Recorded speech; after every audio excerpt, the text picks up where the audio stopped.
കടയുടെ പരസ്യം കണ്ടേ, 100 വർഷത്തെ സേവന പാരമ്പര്യവുമായി. ബാക്കിയുള്ള ഞാൻ പറയണില്ല. അല്ല, ഞാൻ ചോദിക്കുക, എന്തൊട്ട് സേവനം എന്ന് പറഞ്ഞതിന്റെ അർത്ഥം?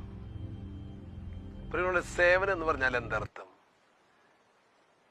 ഒരു പള്ളിയിലെ അച്ഛൻ, ഞാൻ 3 വർഷത്തെ ഈ പള്ളിയിലെ സ്തുത്യർഹമായ സേവനത്തിന് ശേഷം അച്ഛന്റെ സേവനം ചെയ്തേ. അച്ഛൻ അവിടെ പണിയെടുക്കുന്നതിന്, അവിടെ ശുശ്രൂഷ ചെയ്യുന്നതിന് വേതനം സ്വീകരിക്കുന്നുണ്ടെങ്കിൽ പിന്നെ എവിടെ സേവനം? ഒരു ഡോക്ടർ 25 വർഷം ആശുപത്രിയിലെ സ്തുത്യർഹമായ സേവനത്തിന് ശേഷം എന്തൊട്ട് സേവനം? മാസം മാസം ചെയ്യുന്ന ജോലിക്ക് വേതനം സ്വീകരിക്കുന്നു.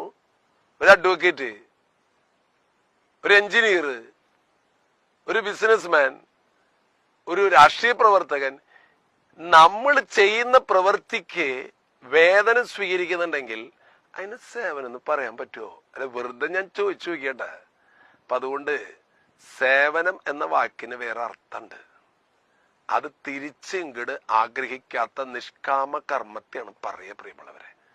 അതുകൊണ്ട് കച്ചവടം നടത്തുന്നവരൊക്കെ സേവനം ചെയ്യണേ അല്ല, അത് നമുക്ക് ജീവിക്കാനുള്ള മാർഗമാണ്. സേവനം എന്ന് പറയുന്നത് അപ്രളയത്തിൽ നമ്മൾ കണ്ടില്ലേ, ഒരു മനുഷ്യൻ കമന്ന് വീണ് കിടന്ന് പുറത്ത് ചവിട്ടിയിട്ട് ബോട്ടിൽ കയറിയില്ലേ, അതിന്റെ പേര് സേവനാണ് കേട്ടാ. കാരണം അവൻ വേതനം കിട്ടാൻ വേണ്ടിയിട്ടല്ല കമന്ന് കിടന്നത്. ലിനി എന്ന് പറയുന്ന ഒരു കുട്ടീൻ്റെ നേഴ്സുകുട്ടി, അവള് നിപ്പ വൈറസ് വന്നപ്പോ അവള് നേഴ്സാണ്. മാസം മാസം വേതനം ശമ്പളം കിട്ടും. പക്ഷെ ആ ശമ്പളത്തിന് വേണ്ടിയിട്ടല്ല അവൾ അവിടെ ആ രോഗികളുടെ അടുത്ത് നിലയുറപ്പിച്ചത്. അവൾ മരിച്ചുട്ടാ.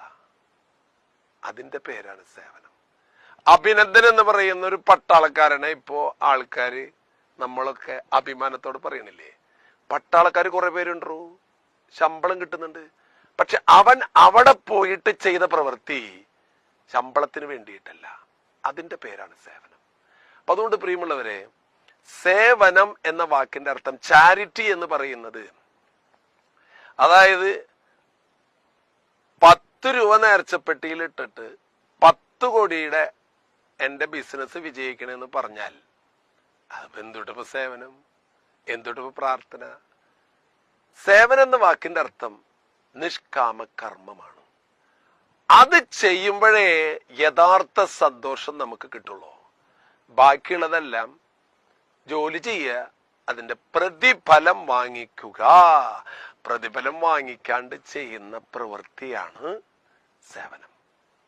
പ്രതിഫലം എന്ന് പറഞ്ഞാൽ നമ്മൾ ചെയ്തതിന്റെ സംതൃപ്തിയാണ് നമ്മുടെ